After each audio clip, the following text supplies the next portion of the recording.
जिखि जाया माने इउपिपिएल बिफाया जेसेबांखिना सेस्था खालामानो आं बारे बारे आगोल बुंबाय थादों आरो दिनैसिमबो बुंगोन आरो भबिष्यतआव बुंनांगोन जे बिथांमोना फिटेस्ट केन्डिडेट गैया ओंखायनो आं गुरै खावलायहरो जिहेतु इउपिपिएल बिफानि जाय वार्कार साइड सोद्रोमाफोरखौ जे बिथांमोना एसे कनफिउसन जानो हागौ जागोन बिसोरनि गेजेराव मोननै हान्जानि गेजेराव खारन बिथांमोना साननो हागौ जाय बिथांमोना इउपिपिएल खालामो जे प्रमद बर' लिड खालामनो अट'मेटिकलि जोंनि पार्टिनि केन्डिडेटआ एपिआव देरहाखासिगोन जाय बिथाङा बे गावसिनि पार्टिनिफ्राय टिकेट मोनगोन अथ'बा जाय बिपिएफनिफ्राय पार्टिनिफ्राय जाय टिकेट मोनगोन जेरै हाग्रामा महिलारि बिथाङा गावनि पार्टिखौ स्ट्रं खालामनानै देरहागोन बे खोथाया नङा दे आं होनो खारन एमपि इलेक्सना टटेलि डिफारेन्स जाहैबाय बिटिसिनि इलेक्सन बायदि नङा आरो एमएलए इलेक्सन नङा खारन बेयाव बिसेस गावनि केन्डिडेटआ बिराद मस्ट स्ट्रं जानांगोन आं बेखौ स्पष्ट खोथा बुङो खारन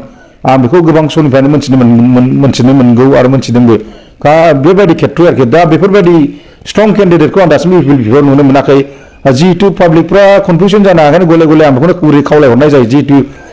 इउपिपिएलनि खेथ्रआव आं मोनसेल' बुंनो सानदों बिथांमोनखौ नोंथांमोनहा साननानै नाय आइ आफा बिदा फंबाय रायजो राजाफोर खारन स्ट्रं केन्डिडेट नङाब्ला मालाबाबो सोरबा मुरब्बिया लिड खालामोब्लाबो मालाबाबो देरहानो चान्स थाया खारन केन्डिडेटनि सायावसो निर्भर खालामो जे एमपि केन्डिडेटखौ नायनानैसो पाब्लिकफ्रा बेयाव सिम्पिटि भटजोंसो बांसिन थाङो आरोखि ना एमपिनि भटआ मानो होनना जथेस्थ' बेयाव आं नुनो मोनदों जे इउपिपिएल बेबायदि केन्डिडेट गैया दासिमबो जेखि जाया मानो घोषित खालामबा दा खालामगोन बिथांमोना दासिमबो घोषित खालामनो हायाखै आं बेखौल' बुंगोन आरो लोगोसे दिनै खोनानो मोनदों बिथां हिरा सर'निया बिथाङा फैनानैबो दिनै गोरा गोरा आवाज होलांबावदों जे गसाइगाव तिलिपारायाव फैनानै फैबाय थानाय दिनाव 2024 बेसे कोटियाव आं गेलेगोन बेखौ आंखौ रावबो लाखिनो हाया बे स्पष्ट जाबाय होनदों खारन सोंलु नाम्बार सेथिया आंहा दिनै दुखु गोनां बाथ्राया बेखौनो सोंदों खारन टटेल गेलेनो मोनला बेनि थाखाय लाइभ बेन जाबाय होनदों दा बे जुदि बेन जादोंब्ला मानि थाखाय रिएक्सन होफिनगोन मानो दिनै रिएक्सन जाफिनगोन जे बिथाङा गेलेनो मोनगोन बे खोथाया बारे बाथ्रा बे मा ललिपप नामा बेखौ आं दिनै स्पष्ट खोथा बुंनो सानदों पाब्लिकफोरनि गेजेराव खारन ना आवबासो जाबाय ओंखायनो फैबाय थानाय 20 कोटियाव आं बेखौनो बुंनो सानो जिहेतु इउपिपिएल बेफोरबायदि स्ट्रंलि केन्डिडेट गैया ओंखायनो जिहेतु हिरा सर'नियाखौ आं जेबो फेक्टर मोनाखै इबारनि खेथ्रआव खारन बिथाङा आं बुङो 50,000निफ्रायबो बारा बे भट मोननो हाया एबार स्पष्ट खोथा गानो 50,000 मोनगोन खिन्थु मोना खुनु गुरुत्व गैया दा फायदा सरकार दं हिसाबै थानाय हिसाबै खिन्थु इउपिपिएल बेयो 100% जागोन आङो निश्चित खारन बेयाव आङो गले गले मोनसेल' खोथा बुंबावदों केन्डिडेटनि सायावसो निर्भर जागोन बेयाव सोरबा प्रमद बर'आबो गावनि इउपिपिएलखौ केन्डिडेटखौ जुदि फुरा लिड खालामना होयोब्ला जानाय नङा प्रमद बर'खौ नायनानै भटखौ होआ सोरबा हाग्रामाखौ नायनानै बिपिएफखौ नायनानै केन्डिडेटखौ भटखौ होआ बेयाव व्यक्तिगत जाय गेलेगोन गावनि पार्टिनिफ्राय जाय टिकेट मोननानै केन्डिडेटआ स्ट्रं जागोन बे हिसाबैसो एमपि इलेक्सनाव देरहायो खारन सिम्पिटि भटआव बांसिन जायो पाब्लिकआ बै जाय पार्टि खालामो बिथांमोना जाय अरिजिनेल भटार बिसोरो केन्डिडेटखौसो नाय केन्डिडेटआ स्ट्रंबासो बिथाङा मा लाबोनो हागोन बेखौ नायनानै साखाफारा जानानै मानो होनना बुङोबा एमपि भटआव भट होयो खिन्थु एमपि भटआ टटेलि डिफारेन्स दे खिन्थु माखासे पाब्लिक आइआफा रायजो राजाफ्रा साननो हागौ जे बै जेनेबा नोङो माबानि खेथ्रयै जेनेबा थाखा फैसा होबाल'सो देरहागोन एमपिखौथ' एमपिआवथ' मालाबाबो थाखा फैसानि देरहाया खारन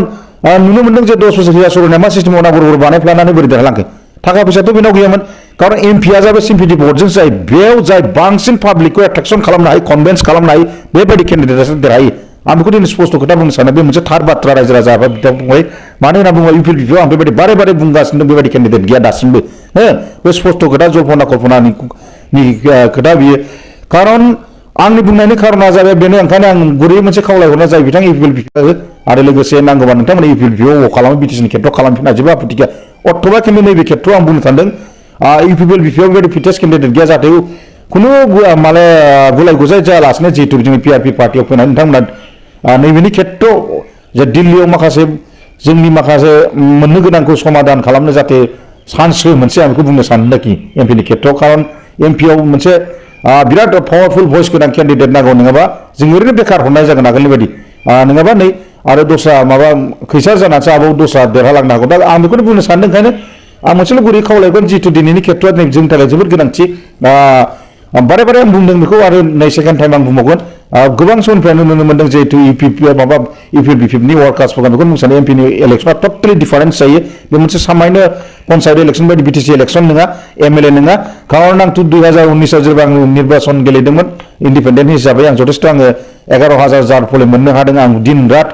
खस्थ' खालामदों एकमात्र 11,000 भट मोननो हानाया सक्तिया जाबाय आंनाव भइस दङ आरो गोबाङैनो आं खाथिदों बेनि खेथ्रआव आं मोनदों दा ओंखायनो फैबाय थानाय आथिखालाव आं बेखौल' बुंनो सानो बारे बारे आं बेखौ गुरै खावलायदों आइ आफा रायजो राजा बिथांमोनखौ जे क'क्राझारनि खेथ्रआव आं अकल माथो क'क्राझार चिरांनि खेथ्रआव आं बुंगोन खारन आङो फुरा बिटिसिनि खोथाखौ रायलायनो हानाय नङा जिहेतु बाक्सा उदालगुरियाव गावहा निजा बबिया केन्डिडेट थागोन आं बिथांमोननि थाखाय आं जेबो बुंनो साना बिथांमोनखौ कमेन्टमेन्ट उल्था फाल्टा सिदा होनो साना जे बिथांमोनखौ आं मोनसेल' गुरै खावलायगोन आंनिफ्राय जे नोंथांमोना जुदि स्ट्रं केन्डिडेट दंबा नोंथांमोनासो जाय बबे केन्डिडेटफोरखौ बिथांमोनाबो होदों जे उदालगुरि बाक्सा आरो बे खेत्रआव आं जे चिरांनि क'क्राझारनि खेत्रखौ लानानैसो आं दिनै रायलायनो फैबाय थानाय बिसुखुथि 2024आव पिआरपि पार्टिनिफ्राय देरहानानै निश्चित जयजुक्त जागोन मानो होनबा गोबां जनगोष्ठी गोबां स्टुडेन्ट इउनियनजों आं डिसकास खालामदों खिन्थु बे खोथाखौ स्पष्ट खोथा बुंदों बिथांमोना जोंनि एबार क'क्राझारनि खेत्रआव जों पार्टिखौ नाया जे स्ट्रं भइस जाय जोंनि गांनाय उखैनायखौ फुरा खालामनो हायो जे बे केन्डिडेटनो जों एबार होगोन खुनु जों इउपिपिएल बिपिएफ सोरबा कंग्रेस सोरबा बिजेपि बाबो जों बेखौ जों सारा सास्ति खालामनो गोबां सम फिनबाय आरो मालाबाबो जों थाइसेबो मोननो हायाखै एमपिनि खेत्रआव हांखरनि पुन्जिखौ एमपिनि पुन्जिखौ दा बे खेत्रआव जों फैबाय थानाय दानाव जे नोंथांखौ जों फैनानै फैबाय थानाय दानाव नोंथांनि पार्टिनिफ्राय जुदि होयोब्ला मोजां स्ट्रं केन्डिडेट जों निस्सय हेल्प होगोन होननानै एसे बुंदों आरोखि एसेखिनियाव बुंनानै गोजोननाय जाबाय गोजोन्थों